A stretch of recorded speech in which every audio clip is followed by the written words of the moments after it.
और पिछले 2.5-3 घंटे से जो ये चर्चा चल रही है, इसमें मुख्य तौर पर सभी साथियों ने अपनी बात उदाहरण सहित, आंकड़ों सहित रखी है।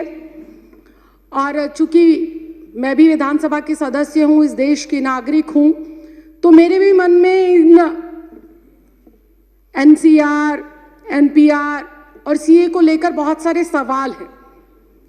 अध्यक्ष जी, जब मैं इसके बारे में पढ़ रही थी और जब अपने साथी सदस्यों को सुन रही थी, तो मुझे ऐसा लग रहा था कि इस देश के अंदर इस समय एक ऐसी सरकार चल रही है जो बहुत कंफ्यूज है, जो बहुत अज्ञानी तरीके से, अनजान तरीके से, उसे पता ही नहीं है कि देश को किस ओर लेकर जाना है, देश के लिए क्या जरूरी है, देश के लिए कौन से मुद्दे महत्वपूर्ण हैं, देश के लिए कौन से कानून महत्वपूर्ण हैं।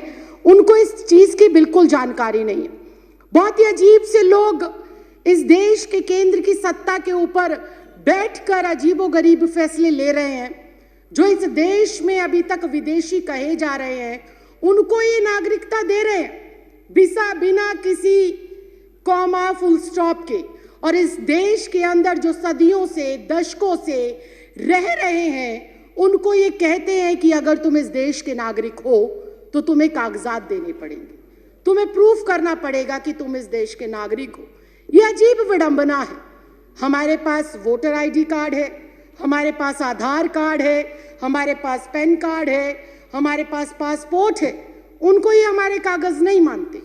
जिस वोटर आईडी कार्ड से इनको सत्ता में चुनकर भेजा गया, जिस वोटर आईडी कार्ड से ग्राम पंचायत हो, निगम का चुनाव हो, विधानसभा का चुनाव हो, या देश की सर्वोच्च संस्था लोकसभा का चुनाव हो, जिस वोटर आईडी से देश के 128 करोड़ लोग इनको चुनकर भेजते हैं, उस वोटर आईडी कार्ड को भी ये हमारा सबूत के तौर पर मानने को तैयार नहीं। बहुत ही हास्यास्पद बात है कि जिस पहचान पत्र की बदौलत एक तड़ीपार व्यक्ति इस देश का गृह मंत्री बन जाता है,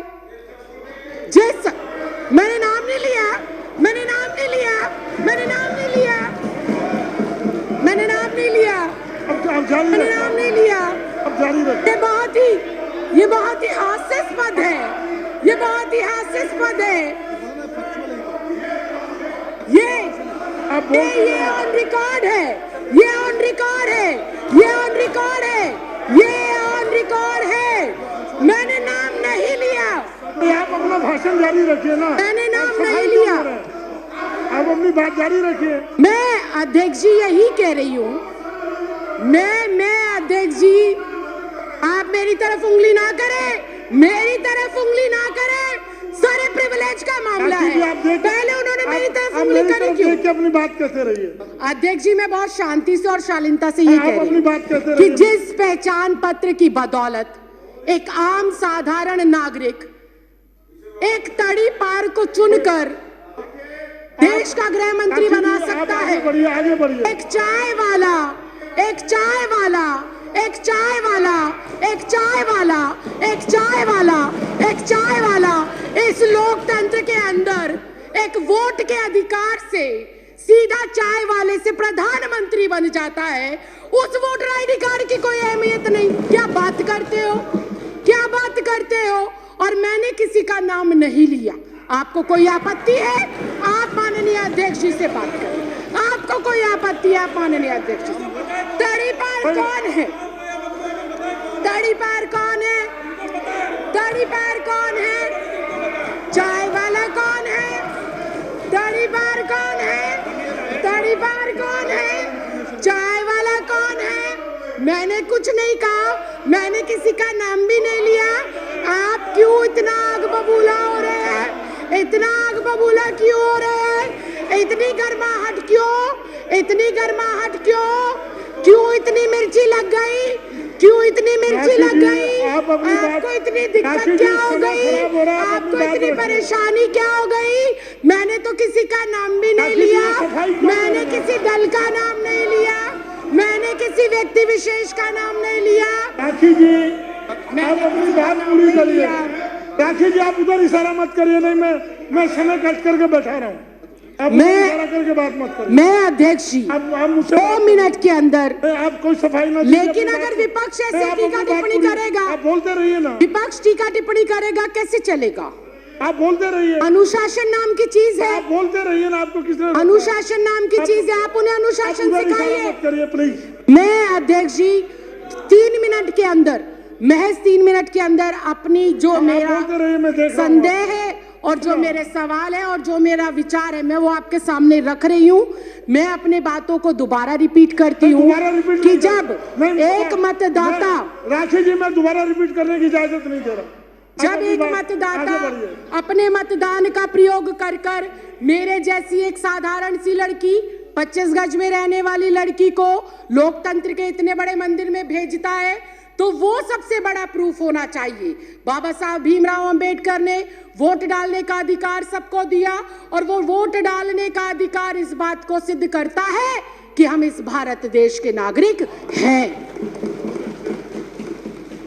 मैं सिर्फ इतना कहना चाहती हूं कि 1989 से पहले कानूनन ऐसी कोई प्रतिबद्धता, ऐसी कोई मजबूरी या अनिवार्य नहीं था कि एक कोई भी जो बच्चा पैदा होगा, जो भी व्यक्ति जन्म लेगा, उसका जन्म प्रमाण पत्र बनाया जाए।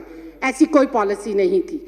जब ऐसी पॉलिसी पहले नहीं थी तो मुझे समझ नहीं आता एनपीआर, एनआरसी और सीए के लिए माँ बाप का जन्म प्रमाण पत्र हो अनिवार्य, ये किस बिहाफ पर लिखा गया, ये बिल्कुल समझ के परे।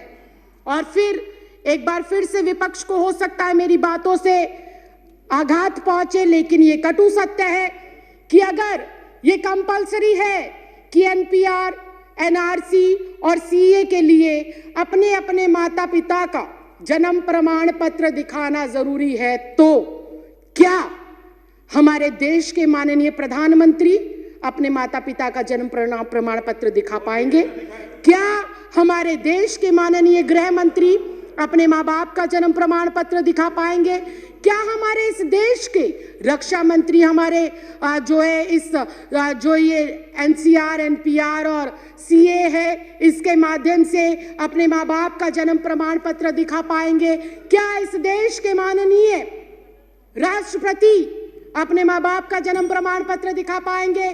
क्या आरएसएस प्रमुख मोहन भागवत अपने माँ बाप का प्रमाण पत्र दिखा पाएंगे? क्या श्री एल.के. आडवाणी जी अपने माँ बाप का प्रमाण पत्र दिखा पाएंगे? या माननीय अध्यक्ष महोदय आप स्वयं अपने माँ बाप का प्रमाण पत्र दिखा पाएंगे? अगर ये संभव नहीं है, अगर ये संभव नहीं है, अगर ये संभव नहीं है, अगर ये संभव नहीं है, अगर ये संभव नहीं है, करिए राखी जी, अगर ये संभव नहीं है, तो मैं माननीय अध्यक्ष महोदय सिर्फ इतना कहना चाहती हूं कि जब बीजेपी का शीर्ष नेतृत्व, केंद्र में बैठे मंत्रिमंडल, प्रधानमंत्री, गृह मंत्री अपने माँ बाप का बर्थ सर्टिफिकेट नहीं दिखा सकते, तो क्या उन्हें, मैं कंक्लूड ही कर रही हूं सर, क्या उन्हें डिटेंशन सेंटर भेजा जाएगा? अगर वो लोग डिटेंशन सेंटर नहीं जाएंगे तो इस देश का आम गरीब मजलूब परिवार का सदस्य क्यों डिटेंशन सेंटर जाएगा? ये सवाल आज इस लोकतंत्र के मंदिर में मैं आपके माध्यम से केंद्र सरकार से पूछना चाहती हूँ। अध्यक्ष जी मुझे 2 मिनट दे दीजिए, मैं अपनी बात को खत्म कर रही हूँ। अध्यक्ष जी मुझे ऐसा लगता है कि एनपीआर, एनआरसी और सीए महज देश की जनता को भटकाने के लिए एक हथियार के रूप में केंद्र सरकार आजमा रही है और भटकाना चाहती है वो अपनी नाकामियों से जनता को। नोटबंदी से देश को भटकाना चाहती है, जीएसटी की जो अभी मार पड़ी है व्यापारियों के ऊपर, उससे देश की जनता को वो भटकाना चाहती है। बेरोजगारी जो पिछले 45 सालों के अंदर सर्वोपरि आंकड़ा इस साल में आया है, उससे देश की जनता को भटकाने के लिए हथियार के रूप में इसका प्रयोग हो रहा है। राइफल सौदा हो गया, दलितों पर अत्याचार हो गया, अर्थव्यवस्था किस तरह से चरमराई हुई है। अध्यक्ष जी मैं एक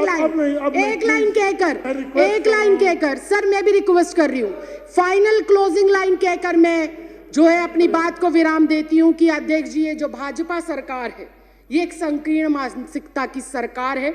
इस सरकार को जब से ये अस्तित्व में आई है, किसान सड़कों पर है, छात्र सड़कों पर है, महिला सड़कों पर है, पुरुष सड़कों पर है, दलित सड़कों पर है, वकील सड़कों पर है, डॉक्टर सड़कों पर है, इंजीनियर सड़कों पर है। ये सरकार नहीं, संविधान विरोधी लोग हैं और एनपीआर, सीए और एनआरसी को लाकर ये वोट के अधिकार को खत्म करना चाहते हैं और अपना एकाधिकार स्थापित कर कर लोगों को उनके अधिकारों से वंचित रखना चाहते हैं। माननीय अध्यक्ष, मैं आपके माध्यम से ये कहना चाहती हूँ, माननीय मंत्री श्री गोपाल राय जी ने जो अपना प्रस्ताव रखा है, इस सदन के सदस्य होने के नाते, इस देश की नागरिक होने के नाते, मैं आज यहाँ से आपसे विनम्र प्रार्थना करती हूँ कि मैं इस प्रस्ताव का समर्थन करती हूँ और दिल्ली में इसको कतई भी किसी भी सूरत में लागू नहीं करना चाहिए। आपने मुझे बोलने का मौका दिया, इसके लिए बहुत बहुत धन्यवाद, बहुत बहुत आभार। जय हिंद, जय भारत।